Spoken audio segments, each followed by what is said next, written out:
Testing 1 2, testing 1 2, testing.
We're going to start the meeting at 7:30. 7:30.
Again, we're going to start at 7:30.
Welcome.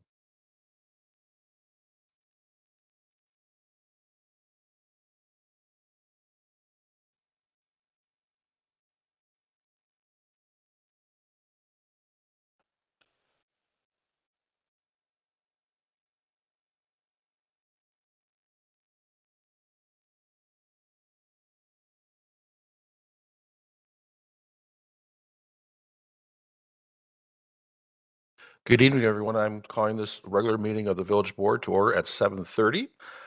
This meeting has been given public notice in accordance with Section 19.83 and Section 19.84 Wisconsin statutes in such form that will apprise the general public and news media of subject matter that is intended for consideration and action. Roll call is showing that all trustees are present. Trustee Kaminsky and Trustee Christine Borst are absent excused, and Trustee Pieper is calling in via WebEx. I'll now ask that you stand for the Pledge of Allegiance and a moment of silence. Pledge allegiance To the flag of the United States of America, and to the republic for which it stands, one nation, under God, indivisible, with liberty and justice for all. Thank you. We are now on to the President's report. Good evening, everyone. I'd like to share what has been going on since my last President's report update. Happy fall, everyone. The trees are changing colors, and hopefully soon the temperatures will be cooler as well. And I did write this morning when it was 80 degrees. It is now cool. The Brewers are one up, and the Cubs one up on the Cubs, and all is good. All is good within the village as well. For those that attended Oktoberfest, I'm sure you had a great time like I did. It appeared that they had record attendance this year, and the weather was beautiful.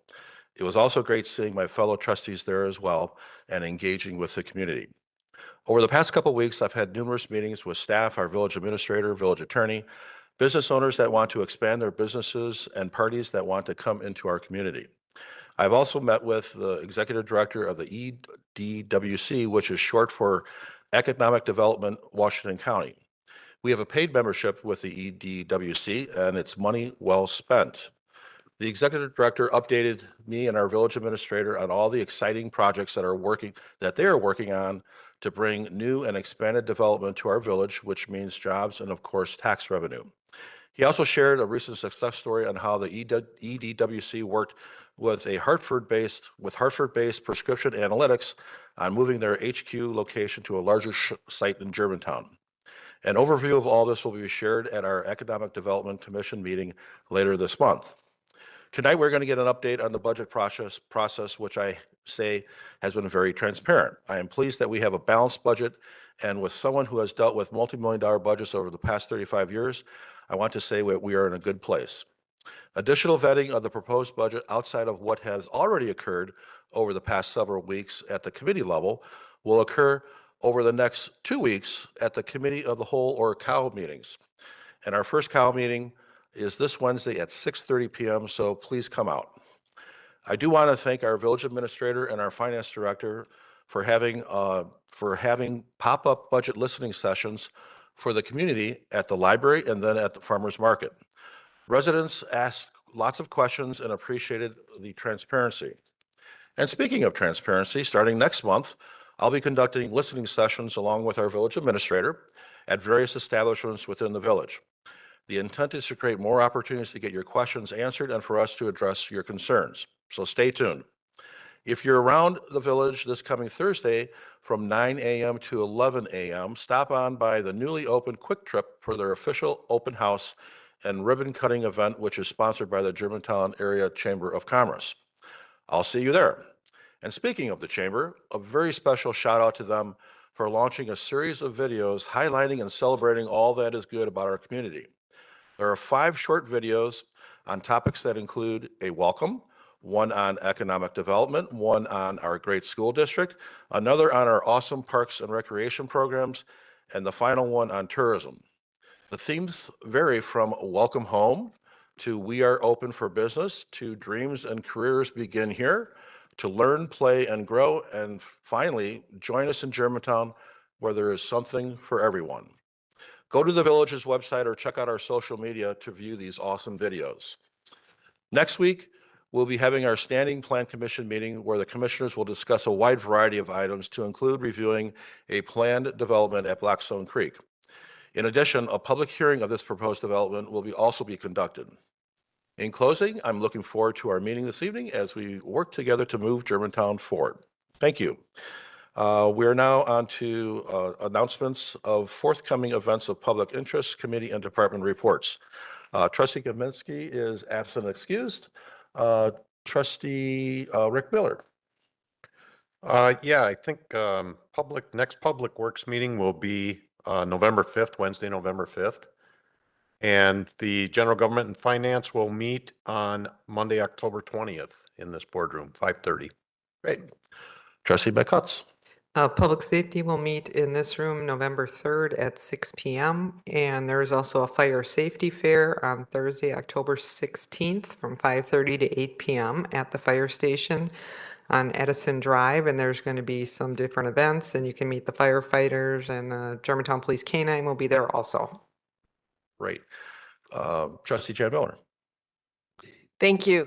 On October 28th at 6 p.m. right here in the Village Hall, we will have our Economic Development Committee meeting at 6 p.m. Thank you. Would anybody else like to say something? Trustee Baum. You repeat when those listening session meetings are? That you had talked about? Residents can come in and talk? We haven't scheduled them yet. You haven't scheduled them? Yeah. Will that be posted on the village website? Yes. And also our social media accounts as well. So I'm really looking forward to that. So any other comments?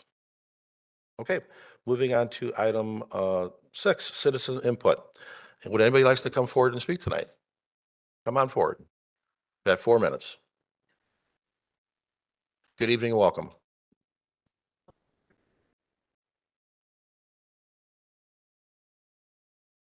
Yeah, please keep your comments to 4 minutes, okay? Thank you. Please keep your comments to 4 minutes. Thank you.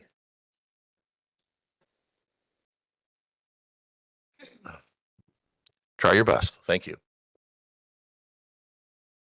Okay, there's one thing I never thought I'd agree with Trustee Baum in my life, but on these ATVs, I'll tell you what, we're not living in a father knows best world and leave it to Beaver, okay? It isn't that kind of world anymore. You got kids where parents let their kids do whatever they want. They're running up and down Pilgrim Road at 80 miles an hour when I tried to get off of Council Bluff from my house.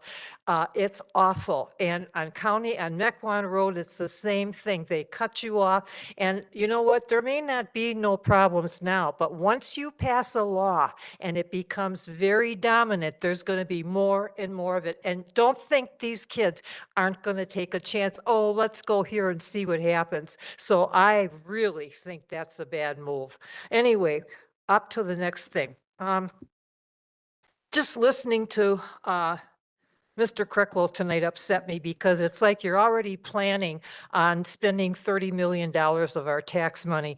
And I'm just really upset. And this is on the budget. I met with Matt this week and I didn't even get a chance to finish going through some things. Policies, again, when they're not challenged, they have consequences.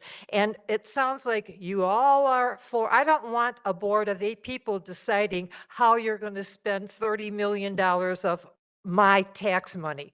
And it really bothers me that everybody's planning on this and public meetings should not be public input.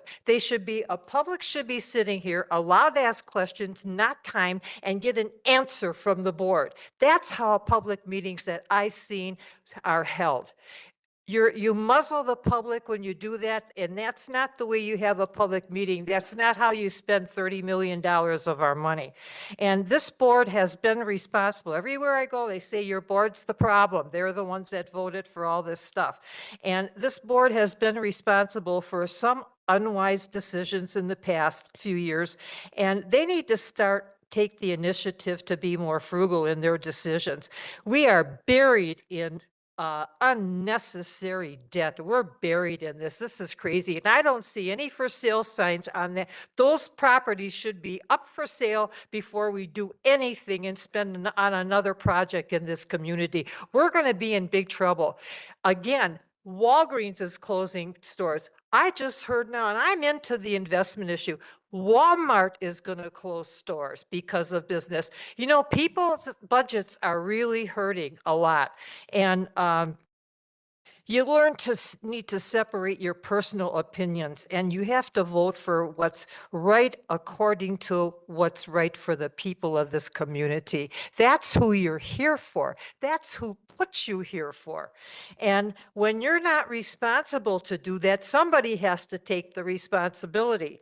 And you, the board, must take the financial responsibility for our money more seriously and say no to irresponsible decisions. I don't think we need a police station. We can go for at least a couple years till we really plan this thing out if we have to do it. And I think there's a lot of ways you can do it. How much do you value the people that you represent?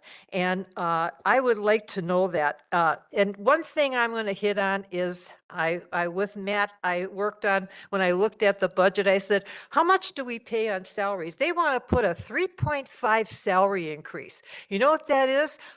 On $11 million salaries, that's $400,000. I don't care how you separate it, where you divide it up, it's 400 grand. And after a couple of years, that's can add up to $1 million.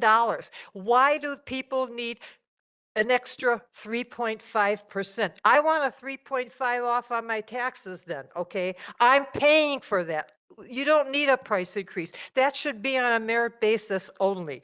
And that really got me mad, and I wasn't even done. But he had a meeting and he had to go, so we're still not done with that budget. But I'm looking at the details of it. That's a lot of money. And still, again, we want public meetings. We want to sit here with the public. I'll do my best to get these people in here like I did before. And I just think I don't want to suffer, and neither does the people here, about overtaxing us while some people are making between 80 and 100 grand a year, and we have to pay for that. I don't want that on my back, and neither does the public. So let's work this thing out right with where we're happy and we can afford to live here in a comfortable lifestyle for a few more years. Thank you. Thank you very much. Anybody else like to come forward and speak? And please keep your comments to 4 minutes. Thank you.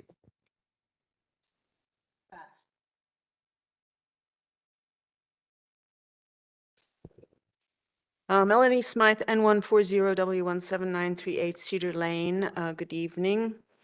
My subject tonight is the budget, and I'm actually quite happy with the process that you've selected, and that is where you're discussing the different subject-specific parts of the budget at the committee level, I think it's a big improvement. So I think it'll be helpful when you get to the COW meeting.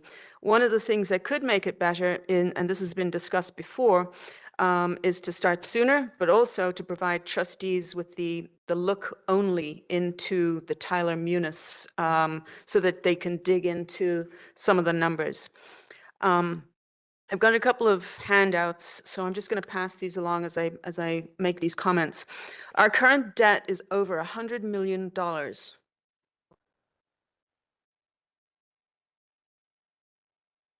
One.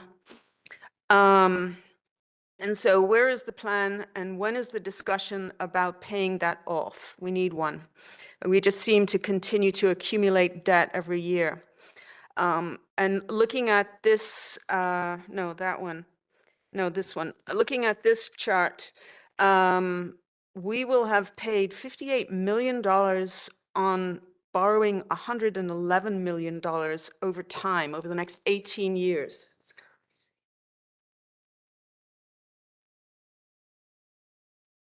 And that's kind of crazy. Our debt per capita has more than doubled in the last few years, and that's not good. At the pop-up finance meeting in the library, I asked where the debt repayment plan and was told to look at the sale day borrowing plans, which is that last sheet that I handed out. And how many people know to do that? I think that should be part of the actual presentation that is provided by the finance department. At the Saturday pop-up meeting at the farmers market, I found out that nobody is actually strategically looking long-term at our finances. And with the exception of a couple of trustees and quite a few residents are doing that.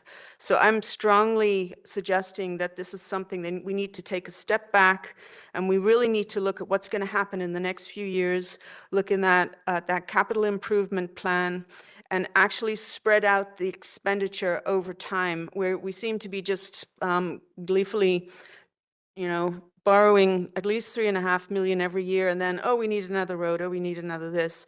But we're not money bags in this village, all of us. We can't sustain that at over $100 million in debt right now. So hard discussions are needed sooner rather than later, and it'll be easier to do that sooner than have more pain later. If you look at that projection in that last sheet, the growth is shown as 3.2% for 18 years. I don't think that's realistic. We've got a recession that was delayed due to the stimmy checks from COVID, and that's starting to materialize. One of the signals for that is gold going up, which really means that purchasing power is going down. We can't afford more $30 million or $40 million buildings.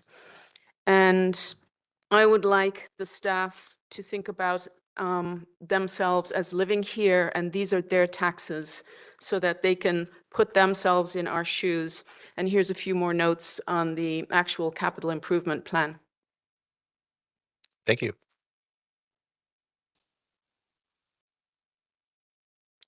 Would anybody else like to come forward and speak?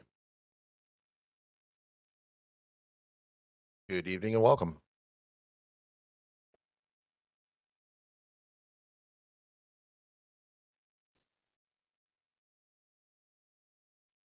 Good evening, Scott Heffley, W159 N10514 Farm Road, Germantown. I'd like to thank Administrator Krekel and Matt Usselding for doing the public meetings. I was there at the farmers market. We had a good, lively discussion. We don't always agree on everything, but I think we both agree that we need to pay very close attention to the budget. The only thing I didn't like hearing is I heard this mentioned a couple of times where citizens I've never seen before at a meeting or anywhere came up and said, what are you guys going to do? How are you going to cut the budget? And they were told, well, what services do you want cut? That is not the right answer. The right answer is we're working on it. We're doing the best we can. We're going to look at everything. We're going to make sure we have a solid budget. But just telling people that ask why you're spending so much money that what do you want cut as per services, I never want to hear that again. I really don't. I think it looks bad. So then I was told that we pay off about 5 million a year. Okay. Well, look at the debt we're taking on. 40 million a year a couple of years ago, look at another 30 here, another 30 there. That means we're not going to pay off the debt.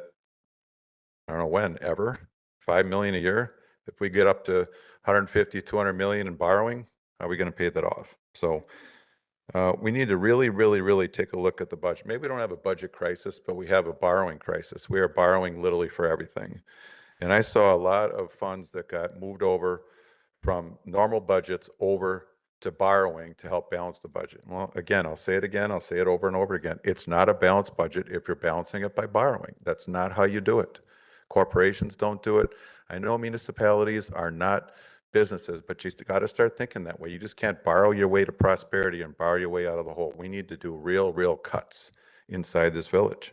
It's what it is, okay? So while we're looking at this, how about selling the Grosnick properties? We got 1.1 million we threw out of the general fund. We didn't borrow for it. That's just sitting out there. What's that property doing? Who's buying it? That's $1 million you could throw back in the general fund. You could use it and reallocate for other services needed in the village. We keep talking about it, keeps getting brought up. No updates. All right. I look at the borrowing. Okay, great. Maybe that's worst case scenario. No grant offsets, no anything, worst case scenario. I appreciate that, looking at it. Here's what I see again for the third year in a row, 1.2 million for lift station land purchase from people that don't want to sell it to us at our price. Why do we ever put that in borrowing when we don't have something? If you want to put together something, you want to buy something for a lift station, knowing you'll have to spend another 5 or 6 million that we don't have on that, why don't we wait until that opportunity actually happens? Why do we put it in as a plug on the budget? We don't need plug numbers in the budget. That's stupid to do. Until we decide to do the project, then deal with it, okay? You make one phone call to Ehlers and say we need to borrow money, they will call you back in 10 minutes, all right? It's not a problem for us to get money to borrow. It's a problem that we say we need to borrow all this money, and we don't really explain it why, so people need to pay attention. I want to personally thank Trustee Pieper, because at the meetings I went to, she's the one digging in the budget the most of anyone. And I know she has an accounting background, and that's great, but she was actually asking really good questions about the budget. I would encourage all of you to do the same thing. I think it'd be great. And I don't know, what we need to do is look at critical items only until we know what we're doing with this budget. You can pass whatever budget you want.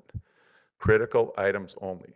That means not a laundry list of things that'd be nice to have if we needed it. What is the minimums we need to run this village and do the job for the taxpayers, which is public safety, roads, if we can afford to do them. We don't have to do every road and repave everything. They like their garbage. They would like my neighbors would like their garbage picked up on time. And after that, there's not a lot that they're really having a high expectation out of. Okay, so let's stick to that. Thank you. Thank you very much. Would anybody else like to speak tonight? Anyone on WebEx? And we do have one comment that was emailed to us. Yes, we have a one emailed comment from Mr. and Mrs. Schneider that I'll read. Hello, did you all receive in the mail the pamphlet from Washington County on Saturday? If you did, hope you opened and read it. Very first line says, warning, tax bills will cause sticker shock. Well, at least they're giving us a warning. How is the village warning us about our tax bill coming up for this year and upcoming next 4 years? Yes, having budget meetings, tables set up at the library and farmers market. If we didn't keep up with the meetings and send in comments and voice our concerns and ask questions, we would know absolutely nothing. Talked to our neighbor about the increases. They are a young couple, very young couple starting out. They knew nothing about the upcoming increase. Once again, communication. You all love social media. Well, how is it working to get the word out? Remember, not everyone does social media. So what is the answer to get the information out to residents? Anything and everything you think of. Put in the newspapers, maybe put a flyer in the mail and whatever else you think of. But didn't hear any major cuts. What happened to making cuts like 2008? Only heard it's $10 only in savings. Suck it up. $197 increase on $450,000 home increase. This does not include the following. You forgot about the water and sewer increase and the school taxes and the county taxes. Also, you forgot about everyday increases of food, gas, utilities, health insurance, prescription price increases, and everything else that we forgot to mention. It was said we are a sleepy village. Yes, we are retired. We live on a budget. If we don't have it in the budget or can afford it, it does not happen until we can. Now, if these increases go into effect, our wants will have to be on hold thanks to the village.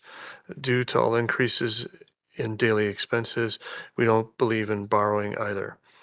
It was pointed out too how the budget was increased a little bit more, suggests that the village goes back and undo that. Goal was to be zero budget. On Wednesday, October 8th, 2025 at the COW meeting.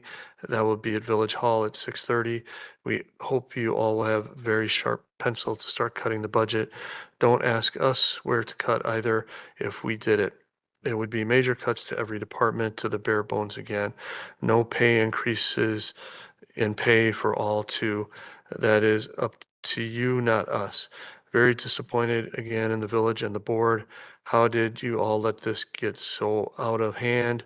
Are we turning into a city of Milwaukee? The Schneiders. Thank you. Any other comments before we move on? We're now on item 7, consent agenda. Item A, September 22nd, 2025 minutes. Item B, Fleet Farm Oktoberfest outdoor entertainment permit application. Entertain a motion. Move approval of consent agenda items A and B. I'll second. Discussion. Seeing none, all those in favor, please say aye. Aye. Any opposed? That motion passes. We have no unfinished business. We have no public hearings. We're now on to item 10, new business. Item A, a resolution joining Washington County to support the reversal of the EPA non-attainment designation for portions of Washington County. Administrator Cricklow. Yes, this was an item that was submitted to the Public Works and Highway Committee by the chairman of the county board, Chairman Schlief, who was at the committee meeting and presented it. I don't believe anybody from the county was able to make this meeting this evening. And this isn't my area of expertise as far as if there are questions or not, but it's really up to the board if you'd like to move ahead with action on it, or if you'd like to hold this until someone from the county is able to be here and speak to it. I'll make a motion to approve the joint resolution from Washington County to support the reversal of the EPA non-attainment designation. I'll second. Discussion. Seeing none, all those in favor, please say aye. Aye. Aye. I was just going to make a point. Pardon? Go ahead. So it came in front of Public Works and Highways, and it was a unanimous vote. It was it Jeff Schlief? Schleif. Schleif, Yeah. who was there, who presented it to us. It made perfect sense to all of us. So I think should all vote in favor of it. Great. Thank you. That motion carried. You voted. Thank you very much. And I apologize. I should have asked you to speak. So lesson learned. We're now on to item B, Impact General Agent for Grant Drive, Germantown, Wisconsin LLC, property owner and TCI Adelant Power.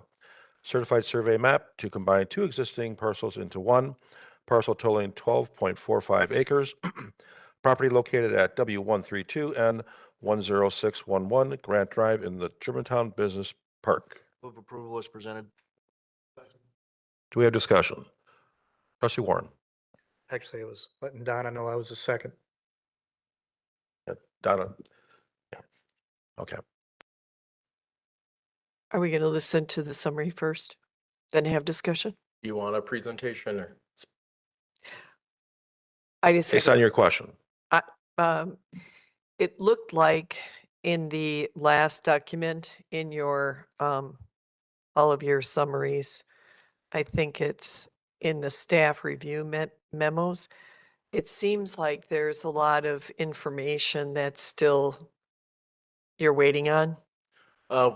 if you're referring to the certified survey map staff review, those It's the comments last- have been addressed actually just recently with the revised CSM, and Oh. it's ready for recording.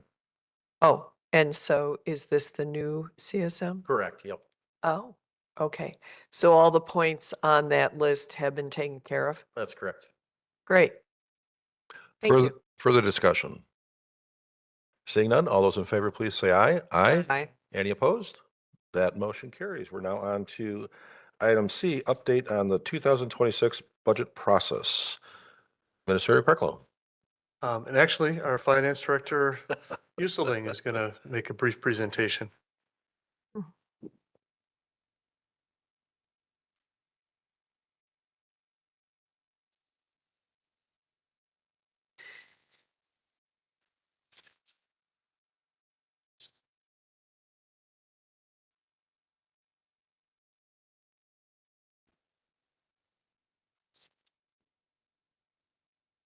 PowerPoint time.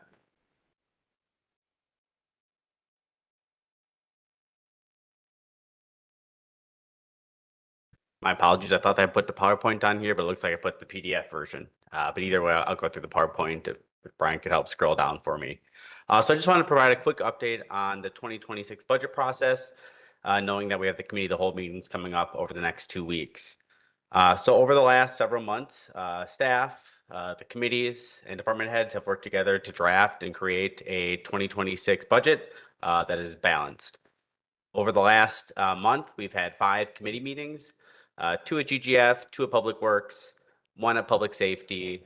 The library is met to discuss their budget, as well as the Park and Rec Commission is also met to discuss the budget. What we're planning to do at the next committee of the whole meeting, and what I have mentioned at all the committee meetings, is go over the comments and recommended changes that were made at the committee level. There were very few recommended changes. However, if there are additional questions or concerns that trustees have, we'd be happy to address them at each of these next 2 committee of the whole meetings. In addition, we'll talk about the 2026 capital projects as a whole, both on their merit as well as the projected impact that these projects will have over the coming years. In addition, we've also received additional state aid that the village board can choose to allocate to different projects, to reduce the tax levy, or a variety of other things. Finally, either at the Wednesday meeting or next week's committee of the whole meeting, assuming all goes as planned and the board is happy or at least satisfied with the budget, we'll move for a public hearing on November 17th. In the packet is a draft public hearing notice. Speaking of additional state aid, the village received additional state transportation aid, about $170,000 over what we had budgeted for 2026. So that allows the village to allocate those funds in a variety of different ways. On my PowerPoint, I put a few examples that we would recommend. However, the village board can use those funds as they see fit.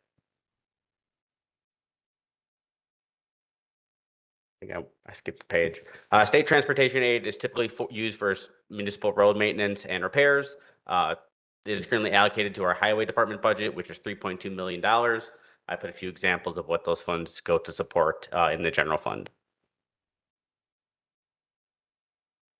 Again, there are many things that the village board can choose to do with those funds. On the slide before you are a few examples or recommendations that staff would have for those funds.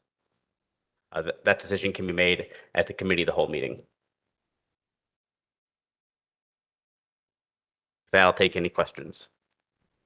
Trustee Cutts? I have a question related to the rec department. And I saw that's not on this Wednesday, but then next Wednesday, I'm not going to be here. The program supplies and expense account is being cut by quite a bit.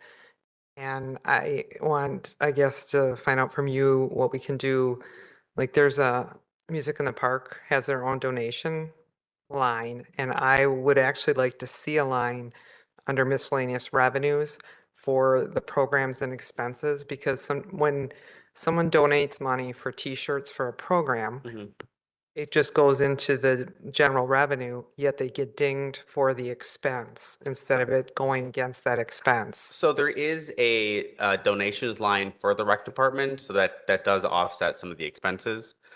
My recommendation would be is if you'd like to increase that program supplies and expenses is we allocate some of the additional state aid to supplement those funds. Okay, because the recommendation there was to leave it at the 182 of the current year and not lower it, was the recommendation that we had there. Okay, then I'll include that as well. I'll update, or maybe I'll include a memo to hand out for the committee of the whole meeting. That information was not relayed over to me, so I apologize for that. Okay, thank you. Trustee Baum. Matt, can you tell me we keep bantering this number around, it's a $197 increase for a person who owns a $450,000 house. The taxes that that person paid in 2025, what percentage increase is this $197? And can we get once we do the final number, can we get what percentage that increase is? Yes, I can certainly do a percentage increase. Just to be clear, for the upcoming tax season for folks who pay taxes in December, January, the current budget, that will only increase $25. If all of the capital items are approved as presented, the following year, so taxes paid December of 26, January of 27, those taxes would go up on average $197. And I can provide what that percentage increase would be. So on my $450,000 home, this year, if I don't do any of the capital increases, I only pay $25 more. Correct. Thank you. On village taxes, correct. Further comments, questions? Trustee Jan Miller. Okay, I have a couple of questions. I just wanted to point something out. That the budget timeline, thanks for putting all this together. It really makes a lot of sense. But I just wanted to point out, it looks like there's a lot of time here.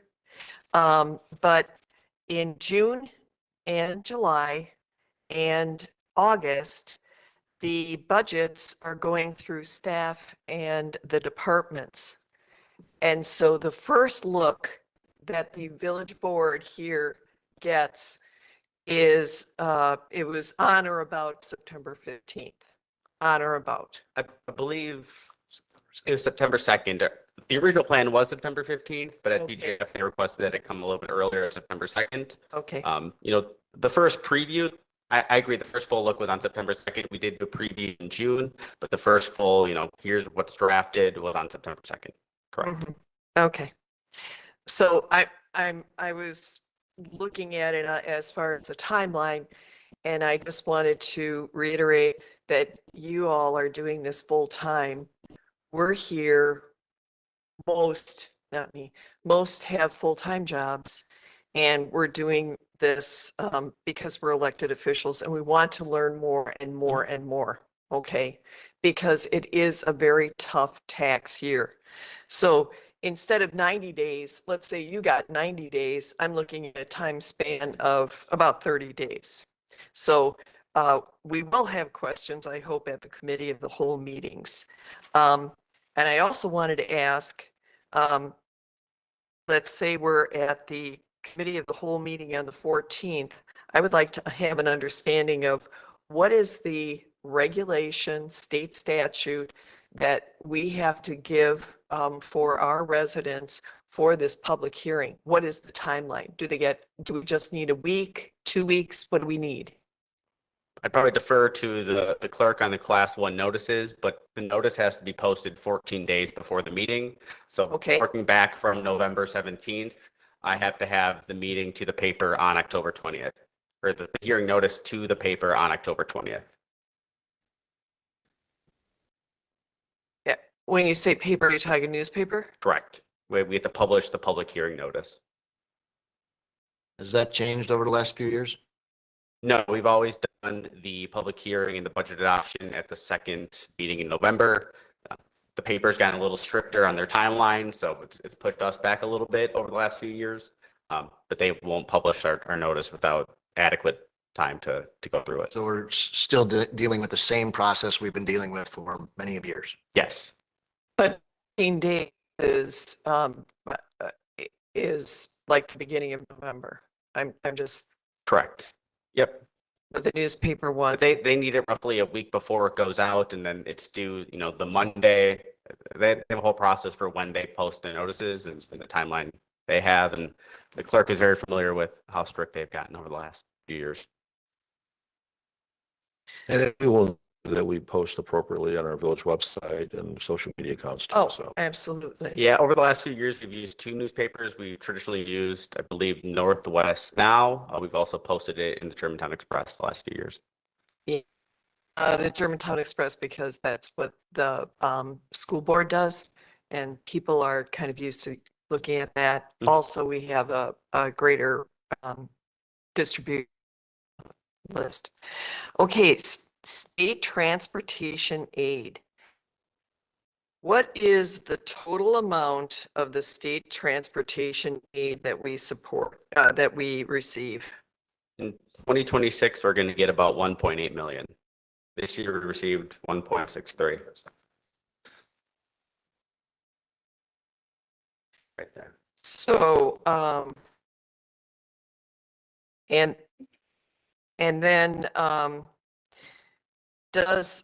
where does it go? Are you saying that the 1.8 million goes into the salaries, seal coatings, salt and snow removal and general maintenance? Yep, so we allocate those revenues to the highway budget, and the highway budget funds those operations. But the state aid, transportation aid, is that the only place that we could use that? No, it must be generally be used for municipal road maintenance and repairs. There is used for patrol as well. But Patrol typically, of, like police patrol is an eligible use. okay, okay. But typically it's been budgeted in the highways department to fund road maintenance and repairs. Okay, so we're dumping it all into highway. Correct. Okay. And then, that's what I came up with. We do not have to make a decision on, this, unallocated revenue at tonight. No, there's no anticipate. This is This just is just kind of a teaser for ready, what's to we're come gonna on at the talk committee of the about whole. it. Yeah, this is Correct. just discussion only. No action will be taken Right. tonight, so. Gotcha. And I agree with trustee Cutts. Recreation needs a better system. I think your suggestion wasn't quite, when you get revenue for something, it should be able to be kept as revenue against what it cost you to buy it. And I don't know how it doesn't seem like that's what is occurring in our little budgets. There aren't many examples, just the recreation department. You know, if I may Mm. just try to answer that, the revenue that the recreation program earns and collects does show up under the recreation budget. So, you know, there's two sides to the recreation division budget. There's the expenses, and it shows all of the salaries, all of the operating expenses, all of the, you know, equipment purchases that are related to the recreation program. And then it also shows all of the revenue. Now, we don't in the budget get down to specific programs and say there's a basket weaving class that we spend, you know, $800 on hiring an outside instructor for it, and it collects maybe $500 in revenue, maybe $800 in revenue, maybe $1,000 in revenue, and the you know, the accounting system and the budget system don't get down to that level of detail, but it is something that and the finance department and I have been working with the park and rec staff to, then they've been doing a much better job of analyzing those expenses and revenues program by program. And that's been one of the rationales for, you know, part of it was everybody got this 5% cut to their operating expenses. It wasn't only Park and Rec, it was every department that was affected. And, you know, we've been working with them and they've been doing much better at analyzing those programs and identifying the ones that don't cover their expenses and looking at, do we want to continue to offer those programs? Or are the expenses too high relative to the revenues? So that's what they've been doing. The budget doesn't get down to that level of detail, but that is analysis that they do and that the finance department works with them on that. That kind of answers my question, but the Tyler Munis system is capable of adding additional line items, is it not? Yep. Okay, We could have so as many it is- GL lines as we'd like. I Yeah. wouldn't recommend having a GL line for each program. That would definitely muck up the general ledger. Yeah.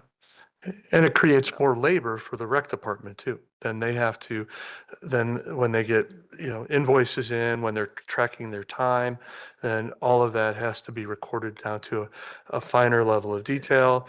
And then you start getting into questions, for those of you who are into accounting, then how accurate is it? If you're starting to record time that people are entering at, 10 minutes here or 6 minutes there or 15 minutes there, how does that, how accurate is that really? And so Well- there's trade-offs. The further down you get into detail, the more effort and the lower the accuracy. Well, the idea would be to record, and they may be missing some things that they are actually earning, some other earnings. That's my point. Anyway, to be determined. And then I was just checking, are we going to talk, this is the only thing we're talking about right now? And then we're going to go to the other items on the agenda. Correct. Okay. Those are my questions for this portion. Great. Thank you. Trustee Bob Warren. So Matthew, just a little clarification between state transportation aid versus the unallocated revenue.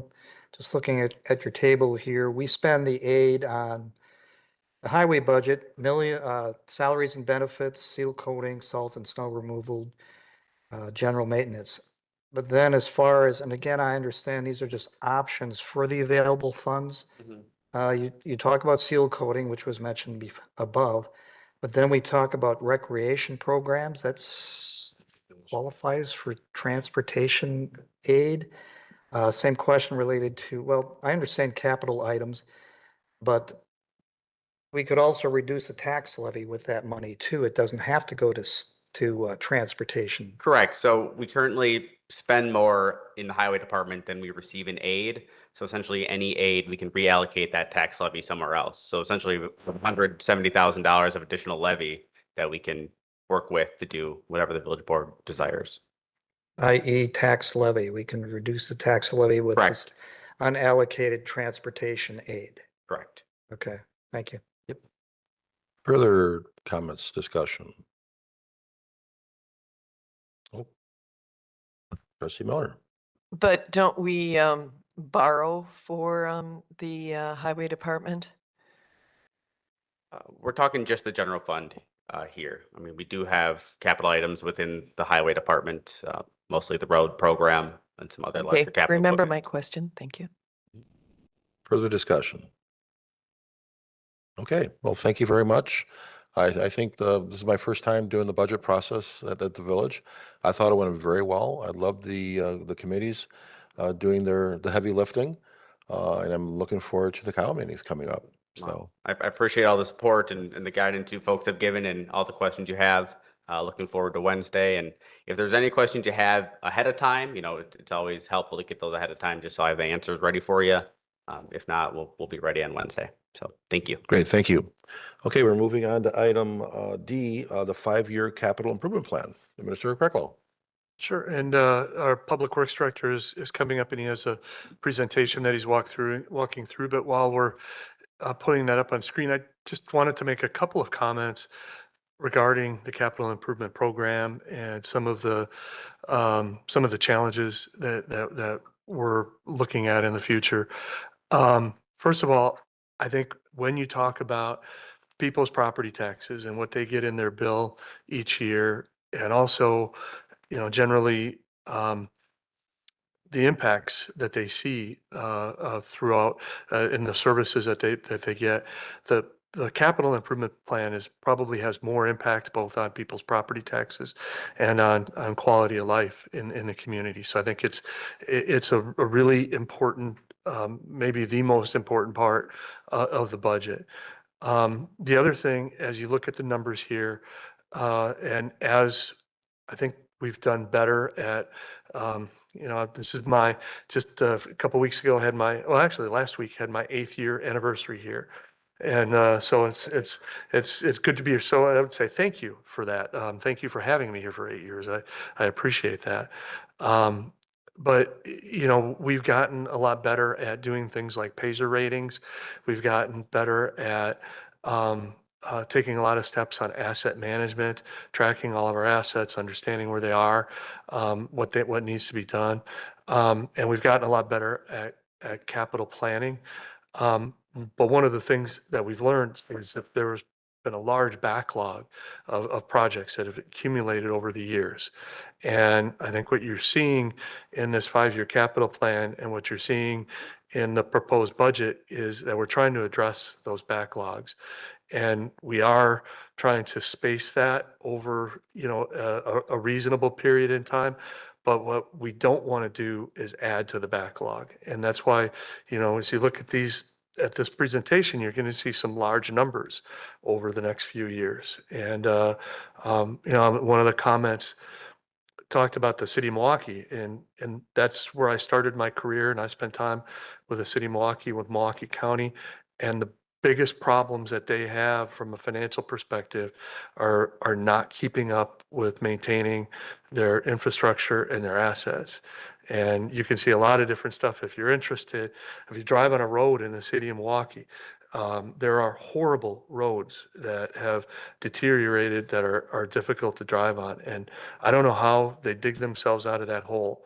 At Milwaukee County, they haven't kept up with maintaining their facilities, and there've been a lot of reports that talks about hundreds of millions and billions of dollars in facility needs that I don't know how they're going to ever work their way out of that. And that's what we're trying to avoid here in Germantown is to make sure that we're in a reasonable time frame addressing all of those capital needs. And I understand, I do understand, and I don't live in Germantown. I don't pay property taxes here, but I do understand what we're asking of residents, and we don't take that lightly.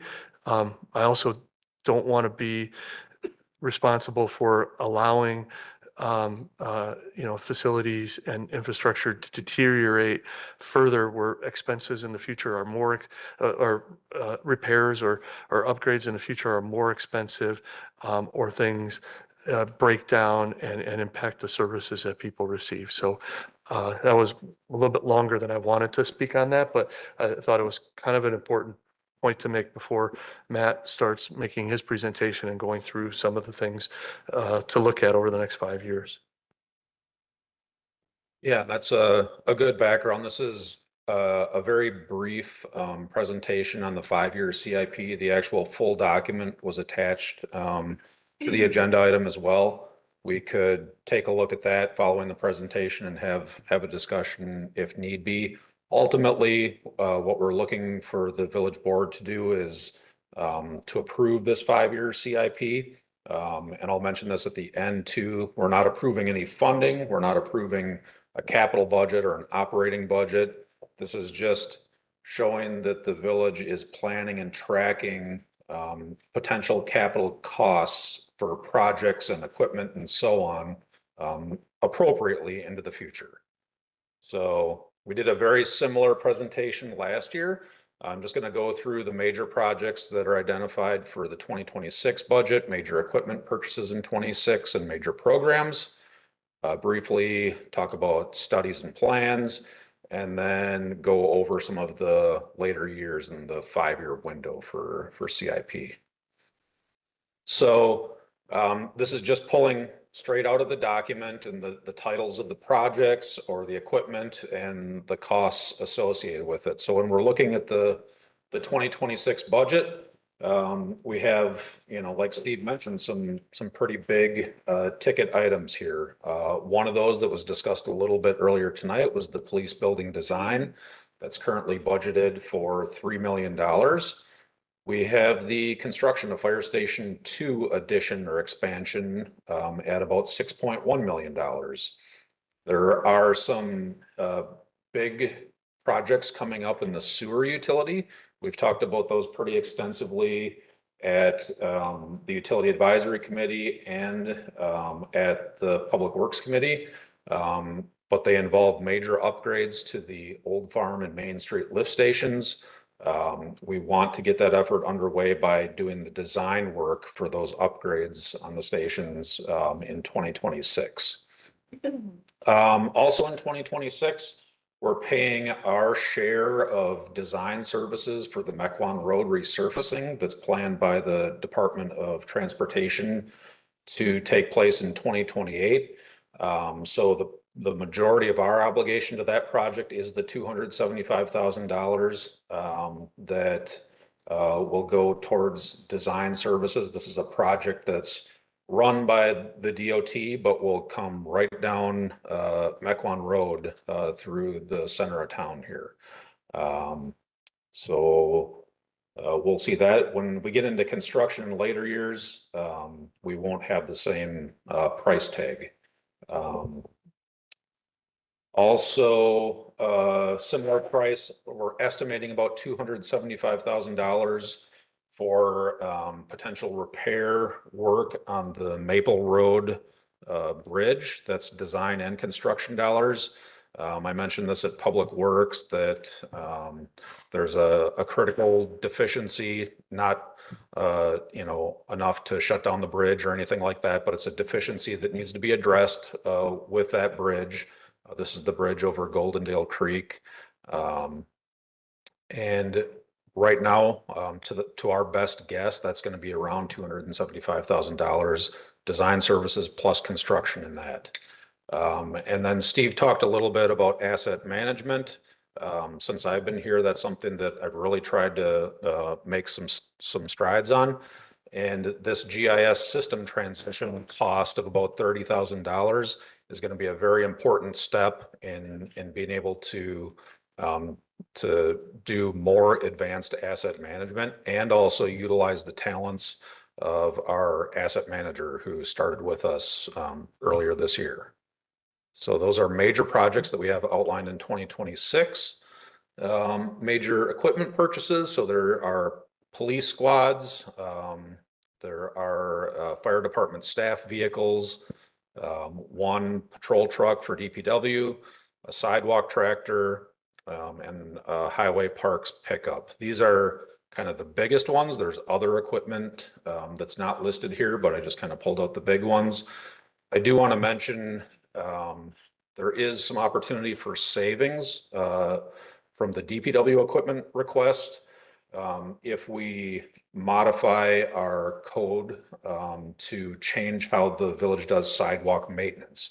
That's something that we've been working through in the Public Works Committee for 3 months or so now, but there will be in the next couple weeks, I think at the October 20th Village Board meeting, a request before the entire board to modify sidewalk maintenance to make in more instances, private property owners adjacent to the sidewalk responsible for clearing snow.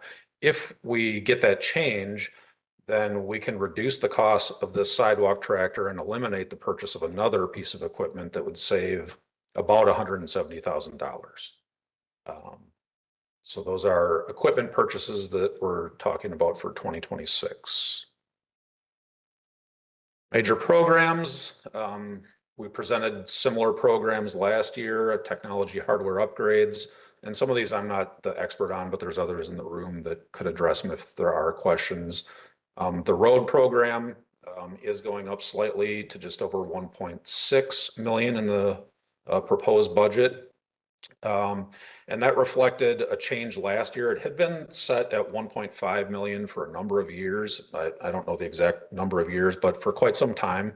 And I presented some information to the Public Works Committee that showed that, you know, your purchasing power with that 1.5 million has gone down considerably, especially because in that same 5 years, you know, we've seen big inflation. And the trend in the PACER ratings was showing that too, where as the funding was staying flat over years, we were seeing a downward trend in the overall rating of our roads. We saw a little uptick of like 0.1 in the PACER rating for this year. We finished that in the spring of 2025. The next cycle will be 2027. And with this pace and some of the grant funding that we've been able to get in the last couple of years, I think we'll really start to see some progress. But I do think, to Steve's point earlier, that continuing to invest in these is going to prevent, you know, that backlog of having to address things at a future date at a higher cost. So it is a big cost, no doubt. But one that pays off by keeping pace with inflation, keeping your PACER rating and your road condition in a place where you're happy with it. The seal coating is another major program. That's $250,000 in the highway budget. That was decreased by about $100,000 from our department request, which was $350,000. That's kind of where it had been historically. But we did $250,000 worth of seal coating last year. And that's what is brought forward again in the recommended budget this year. I took a lot of time in the engineering section on the stormwater program because there's a lot of different, I'll call them liabilities, just areas regarding stormwater maintenance that the village needs to address at some point. And it's kind of starting to paint the picture of what that means in terms of dollars and cents. There's, you know, a number of areas where there's persistent drainage issues and complaints that date back 20, 30 years to original development. And potentially there's ways that we can address those. There's infrastructure in the ground that's getting older and hasn't been maintained. So we want to quantify that. How much of it is there? What condition is it in? And we need funding for that. We have big obligations in terms of our stormwater ponds. So we need to get a handle on that, including potentially dredging some of these ponds because it's been a long time since that was done. So over that time, they're losing capacity. That's a big expensive thing for the village to undertake. So when you look at the 5-year CIP in the engineering section, there's a big chunk of that related to stormwater that I would highlight for everyone to take a look at. And the studies and assessments, that's kind of the same thing I was just talking about with the stormwater. Then when we're looking out into kind of the next 4 years after 2026, you know, the big things that are on the radar, and there are numbers associated with this in the 5-year CIP. I didn't put them on the slide, but we obviously have the construction of the police building. There's a second floor addition for the library, community splash pad, the actual construction of the Old Farm and Main Street lift stations, the reconstruction, I should say, a potential consolidation of lift stations, 3 and 6. Village Hall is due for some improvements. It's a 25-ish year old facility. And, you know, from parking lot to the carpet to the paint and, you know, the list kind of goes on. You know, we do need to start thinking about areas where we can make that investment so it doesn't get too far out of hand down the road. We have additional well rehabs on wells 2 and 3, and we have some tower painting projects on towers 1 and 2, also in the 5-year window here. So like I mentioned, we're looking for adoption of the plan. Again, it just indicates that we're tracking, some of these liabilities, some of these things that the village needs to address in future years appropriately. And again, we're not allocating funds. This is just a plan. This shows that we're projecting. I know they're big numbers, and they're especially big numbers in the next, handful of years with the public safety facilities. But it is all important stuff to the village, and ultimately up to the board on how those get funded. But I'd be happy to take any information about public works related projects. And I think there's folks in the room that can address any of the other projects that were in the 5-year CIP. So Matt, if we move this forward, we're not incurring any additional costs on the tax levy? Correct. Okay. It's just moving the plan. Do you consider this to be like a living document? We could, adjust it accordingly going Yep, forward? it is a living document. It gets updated annually about this time with the budget. So this is my second year here and my second time through updating this plan. Great. Questions for Matt? Trustee Cutts? Matt, on the lift station 6 land purchase of the 1.2 million, is that what Mr. Heffley was referring to earlier? Yep. So it's on the capital improvement plan. Is it in the budget every year? Or have we put that money aside?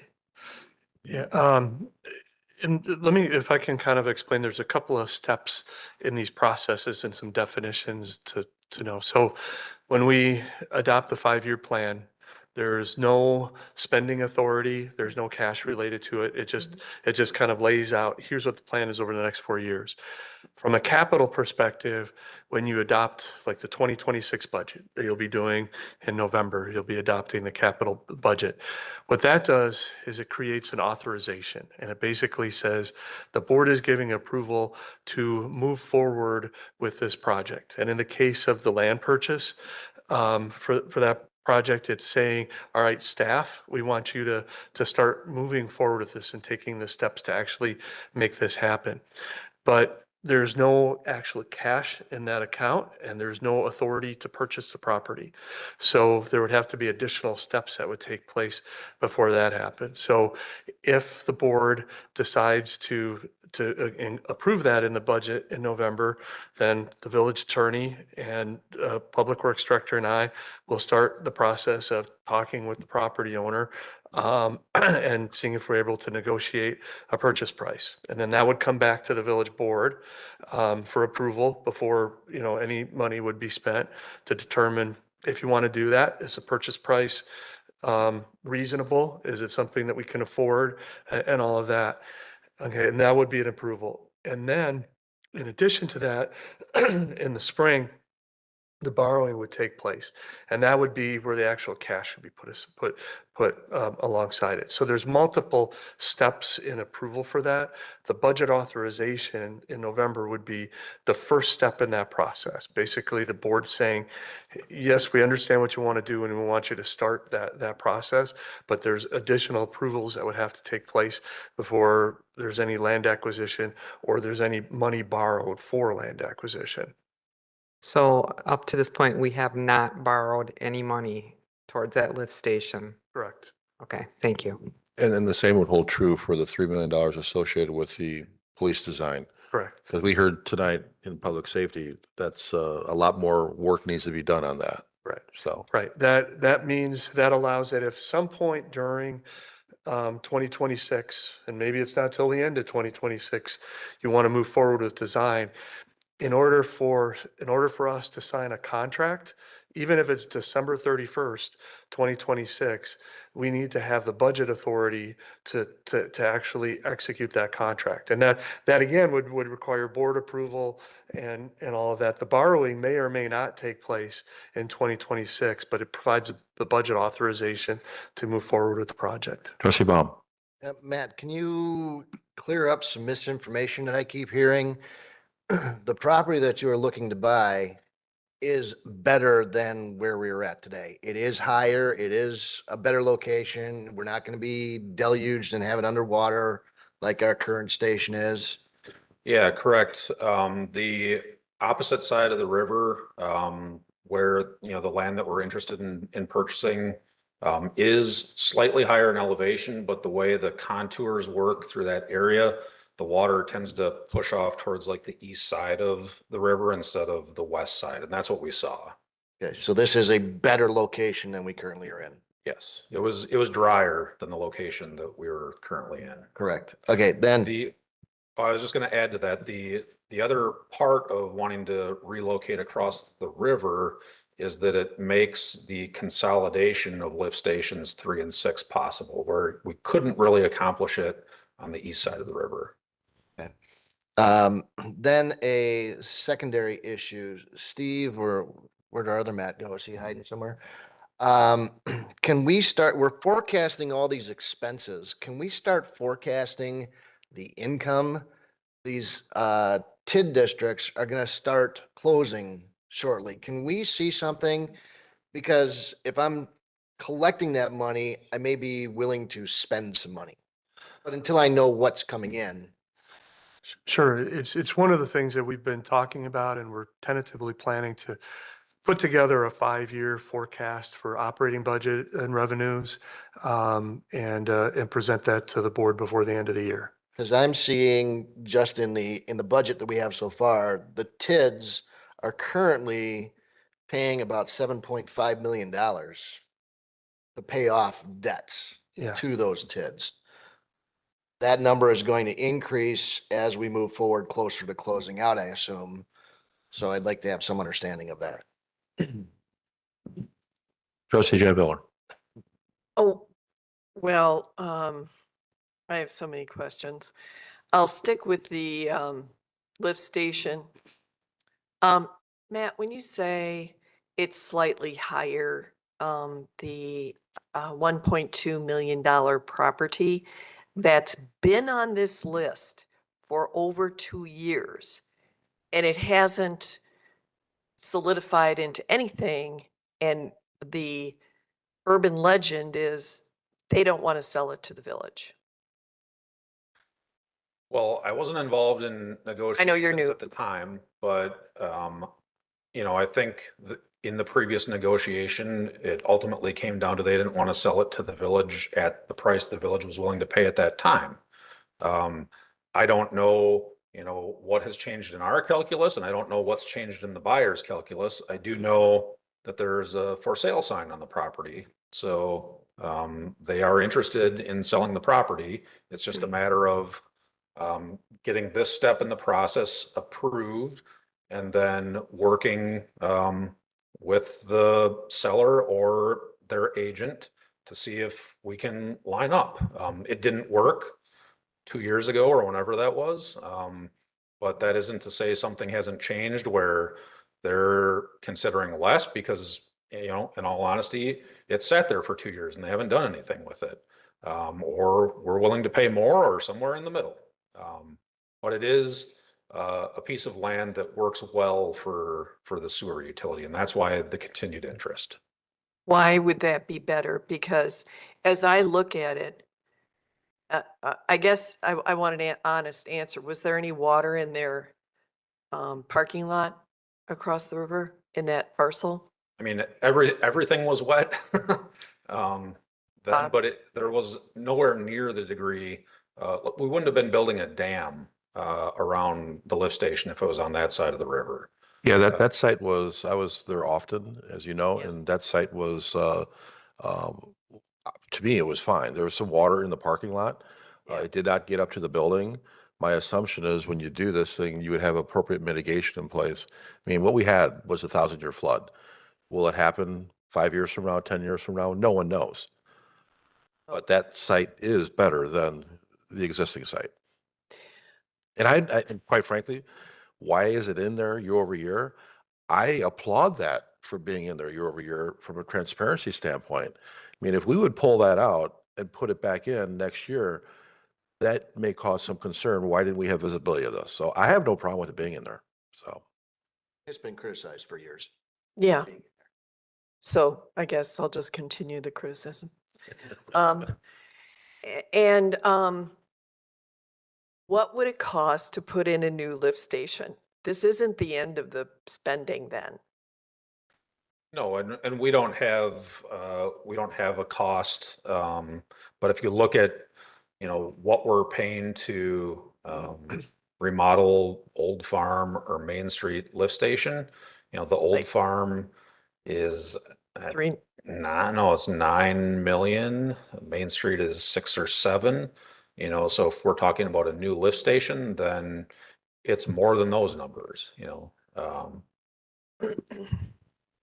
So that's an order of Yeah. magnitude I can give you. I can't give you, an actual right. cost. I think we should,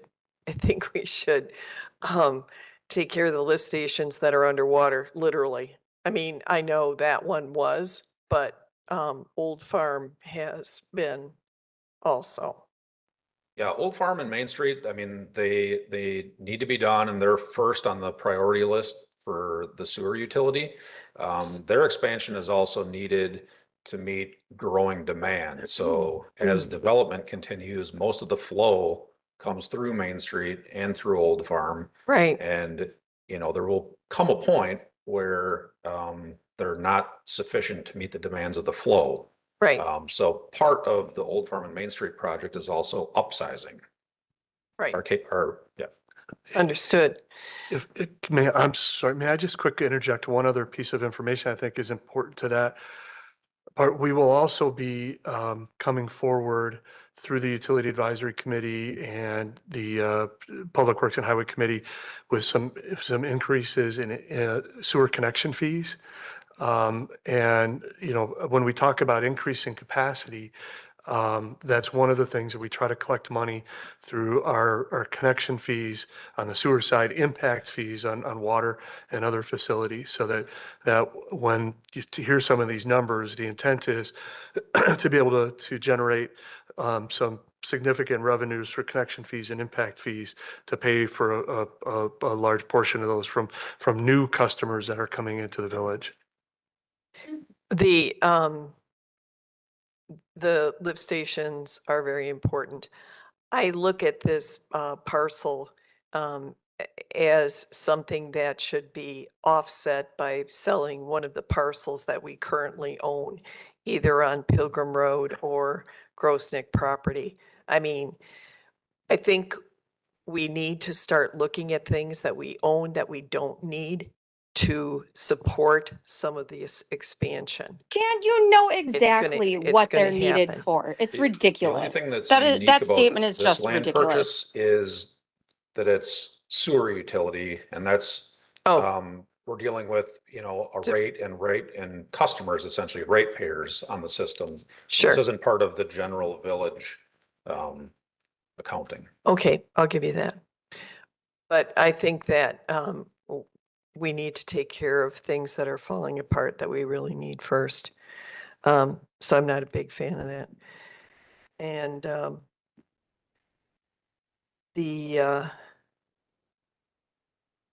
I thought that because we're all ramped up on all of the engineers in the engineering department, I thought that we were going to be able to do some of the engineering in-house.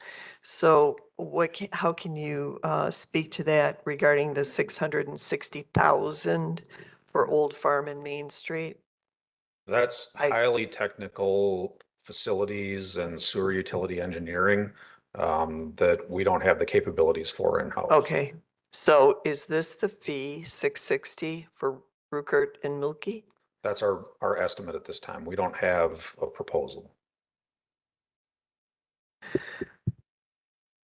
So isn't this a project that you're going to do in 2028, 27? I'm sorry, 27? Well, the intent would be to get budget approval to do the design in 2026, and then construction would start in 2027 for Old Farm.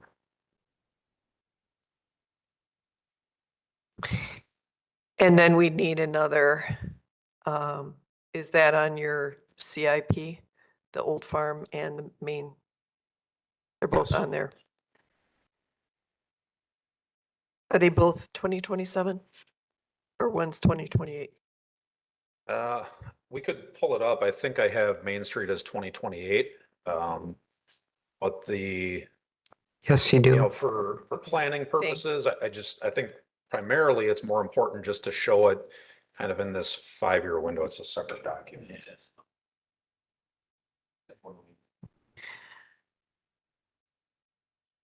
Everybody see that?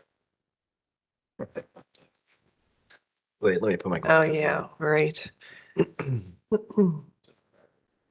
I know, I'm in the packet. 2028, 2027. So, I mean, in essence, yes, you know, we have them shown sequentially, and that would be ideal. You know, can we work within the 5-year window? Yes, I think so. But, you know, for those two upgrades, the idea is to get in front of, you know, this expanded capacity before we're hit with it. And then we're acting, you know, kind of behind the 8 ball. So my bigger question is, if you look at the ACI, wait.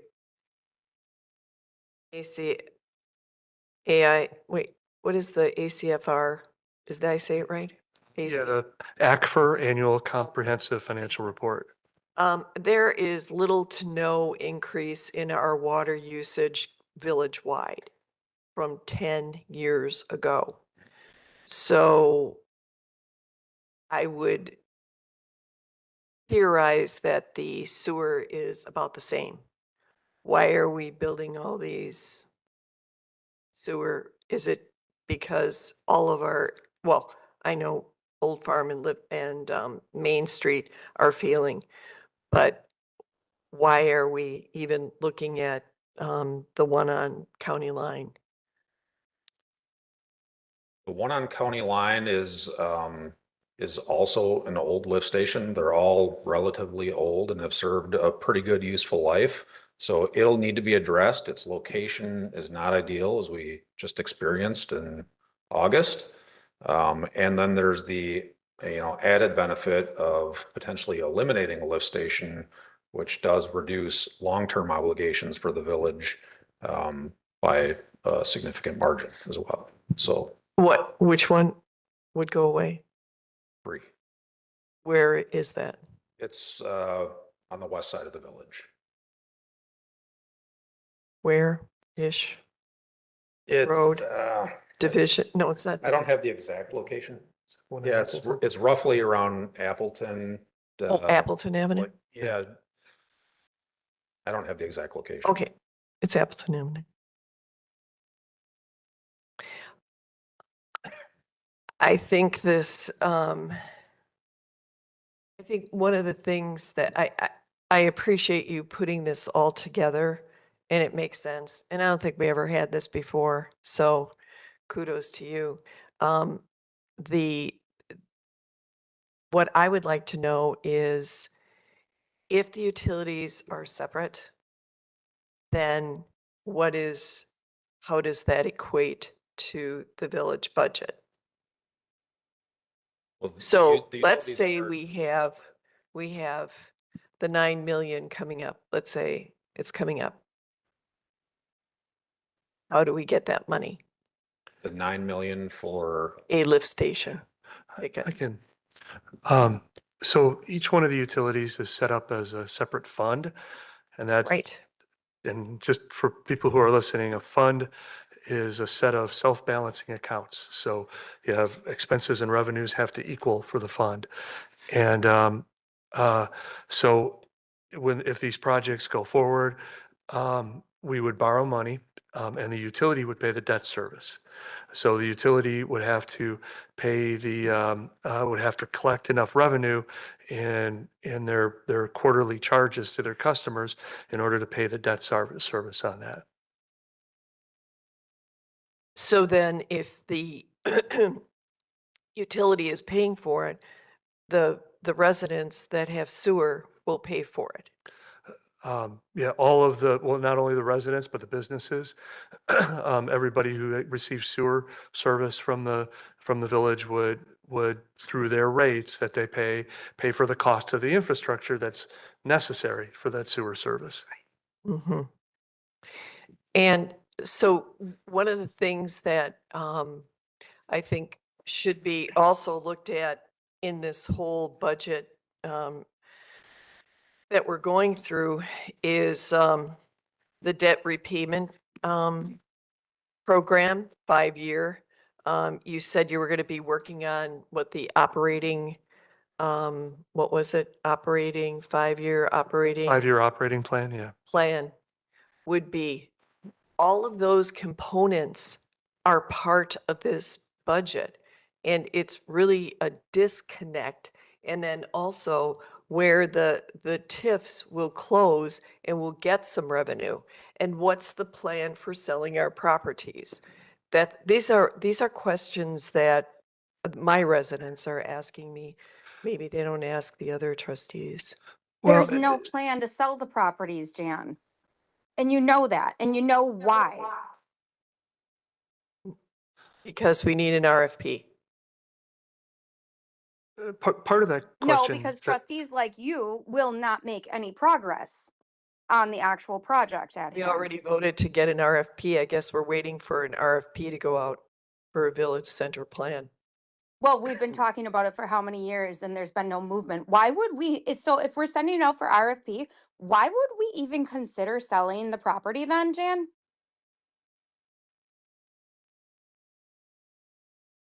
We've already voted on that. We voted on it. It's going to happen. No, it's voted on to not to sell them. Yeah, so then It's why voted are on you, to get an RFP. I'll maybe then why play are you village talking attorney about here and selling say this is not properties on the. for something we have an RFP I think we're getting on? into a topic that's not on the agenda. Right, it's so not on I the would agenda. suggest, and there is part of the question that I can't answer is just to separate out any sale of land does not affect the that was purchased basically through the general fund does not affect the utility funds. So and actually the closure of the TIDs does not affect the utilities. They do not receive property tax dollars. I understand that. Their expenses are all offset by their revenues. So that's why when we talked about doing that 5-year forecast, it would focus on the general fund because that's where those areas have an impact. And again, But the the discussion tonight is strictly to budget. have comments associated with moving this forward. If we do move this forward, we're not making any decision in terms of spending the money. Trustee Baum had a great recommendation on some forecasting reports. I've had conversations with staff on additional forecasting reports that will provide additional clarity in terms of where we're at down the road. Yes, we need that, but that has nothing to do with the conversation tonight specific to this discussion. All we're talking about is possibly approving this, going the next step. And then when it does come time to have a discussion on, oh my gosh, we need to spend this money, there's additional controls in place that the village board will vote on. So Trustee Cutts. Matt, I appreciate this, all the work you did to it. I also like it because things can be moved around as things happen in the village, change, add, take away. I just wanted to double check and make sure that 1.2 million wasn't actually budgeted and borrowed for in the past. So I will make a motion to approve the 5-year capital improvement plan. Second. Discussion. Trustee Warren. Matt, a question about the seal coating on the $250,000. About how many roads are we doing with that? It really varies, and I'm not trying to dodge the No. question, but there's a number of different treatments and they have a wide kind of range in costs. So, if we're talking about the lowest cost, we could probably do a lot of road with that $250,000. But we try to blend the budget that we have with the treatments that are necessary on the different roads. Would you agree that if we miss a year of seal coating versus missing a year of a reconditioning or a reconstruct, that it wouldn't be as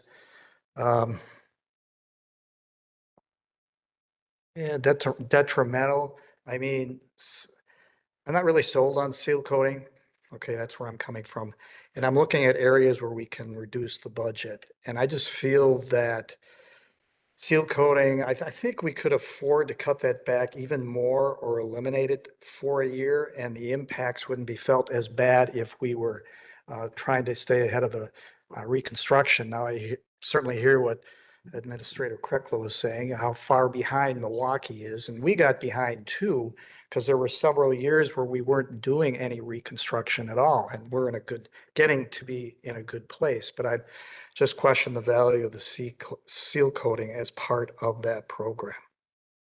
I would say that they're both important. Are they equally important? I don't know, but I would equate the seal coating to kind of like doing the oil changes on your car. It's something that you need to do over time, and those treatments do pay off in extended life cycles on roads, which is where you really get your savings at the end. But you have to stick with them, and if you take 2-3 years off, then you miss your spots in those key parts of the cycle where you want to make those applications.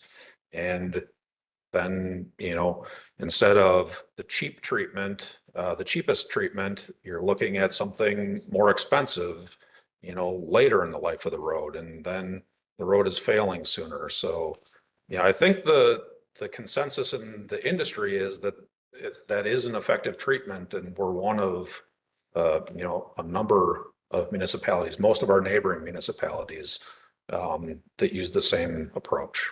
Well, that's an area I would be targeting. Last question. The consolidation of lift station 3 and 6, there certainly will be a big cost savings as a result of that, I would imagine.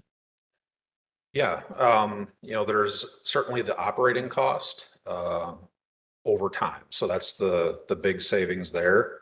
And that's one of the reasons that we're looking for the relocation of 6 is to allow that to happen. The others are more related to the age and condition of 6 as it is right now, and the limited footprint that's available there in the right of way, right by County Line Road. Buy ourselves a little space, build it a little bigger to allow for development, which is happening west of the freeway there. So those two things together really make the case for the land purchase and eventual reconstruction of 6 across the river. I wouldn't say that savings by doing the consolidation of the two alone would make that case. I think together that's an appropriate argument. All right, thank you. Trustee Baum. Yeah, back to the seal coating issue. I'd caution everyone on delaying it this year, next year. It's a slippery slope because that's what they did before I got on the board. Hey, we don't have to do roads this year. We'll just put off roads. And then they went without them for several years. And that's how we got in such a big problem way back when. This is just a start of it. If you start delaying maintenance on them. Trustee Rick Miller, any comments, thoughts? Well, a lot of these comments I think are for committee of the whole meeting rather than this. We're approving a conceptual plan here with some standardized numbers, best guess of what we're going to spend in the next 5 years. So, I mean, I'll defer my comments until we get down to the details of it. Trustee Pieper, any thoughts from you? No, I honestly resonate with Trustee Warren that I think we could go without a year of the seal coating, or at least pull it back to a bit. I did have one question for Matt. Where are we at as far as the plan for roads to redo them for 2025? Because we know winter's going to be here before we know it. Are there any roads that didn't get redone that we had planned this year? We're essentially complete with 2025. The one road that was planned for 2025 that we didn't do was Squire north of Mequon, because we took another look at that road and based on the heavy trucking on that road decided against the cheaper mill and overlay option and wanted to do a bigger reconstruct of the road. that would accommodate the heavier trucks. We also had grant funding for that road, which is good for a couple of years here. So the plan will be to do Squire with the bigger reconstruct effort next year, along with the roads that we'll bring forward soon Okay. here for 2026.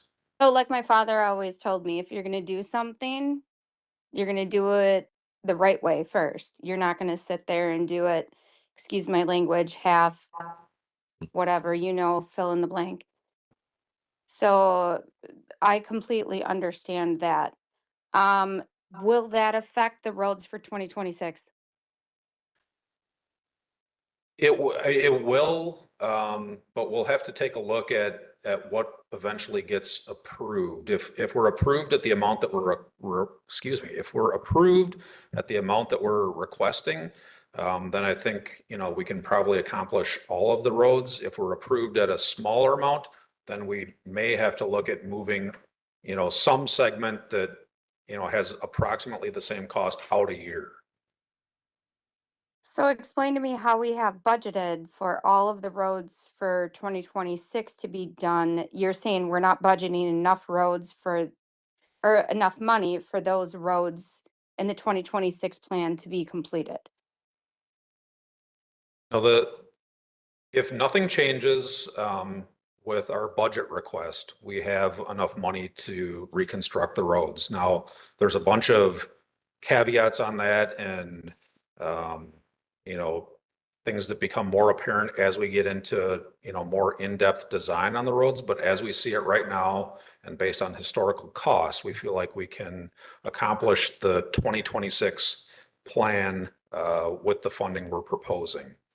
So I'm just going to tell you the word on my street in my neighborhood is that the majority of the residents are doubting if the streets are going to be even redone next year, because they said they've been hearing this for about a decade and they highly doubt that it's actually going to happen.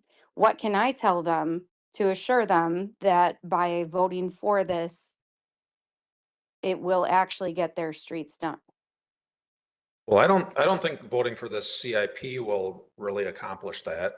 But when you're voting for the budget adoption, you're voting to fund the roads at the level we feel is appropriate to accomplish our 10-year road plan.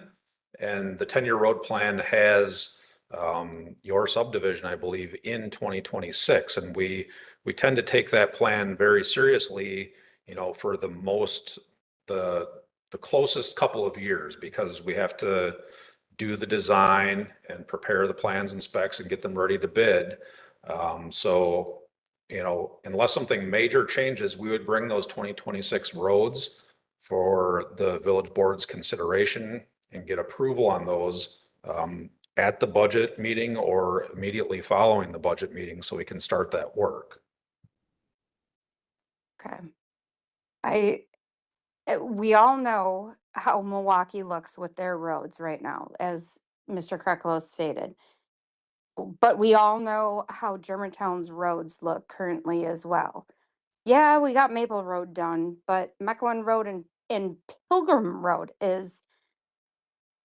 that's even getting terrible again. So I do believe we need to stay on top of our roads. I believe that is, besides public safety, that is something that's absolutely needed. And Matt, I commend you. You have done such an awesome job coming into this role not too long ago. You know what you're talking about. You know your stuff. You're not you weren't even familiar with Germantown, and you've become very familiar with it. So I commend you for that. And I mean, minus taking away some of the seal coating, because that's just putting a Band-Aid on a gaping wound. I don't see anywhere else you could cut. Well, thank you for that. And you're right, about the roads. There's a lot of road in here and some big roads that are starting to show up on the 10-year plan. We have Pilgrim Road just kind of right at the edge of the 10-year plan. We have Freistadt Road that is going to need work in that 10-year window as well. And then some of the rural roads still need attention kind of in the northern half of the village. So it's definitely advised to stay on the track that we've been on for a couple of years. We're starting to make progress. I think we'll make more. I agree with you on that, and I think other cuts can be made in other departments. But our roads are something that we're about 20 years behind on our roads. So I don't think anything can be cut besides seal coating, in my opinion. That's all I gotta say. Thank you. Trustee Jan Miller.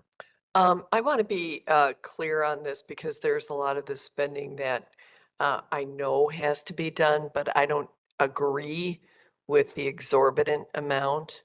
And one example is we need a new police station. What that's going to look like, I don't believe it's going to be 3 million for the design and 300 or 30 million. Thank you. There may be something, I thought I heard something about 100,000 for, let's just get some numbers together. So I think the numbers could be really off.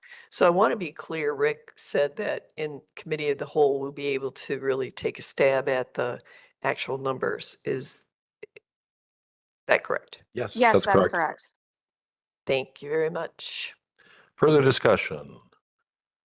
Okay, we have a motion. We have a second to approve the 5-year capital improvement plan. All those in favor, please say aye. Aye. Aye. Any opposed? be That opposed. motion carries. Yes, I'll be opposed. opposed. Thank you. And welcome. seeing no further comments, we are adjourned at 9:08 p.m. Thank you so much for coming tonight and have a lovely and wonderful evening.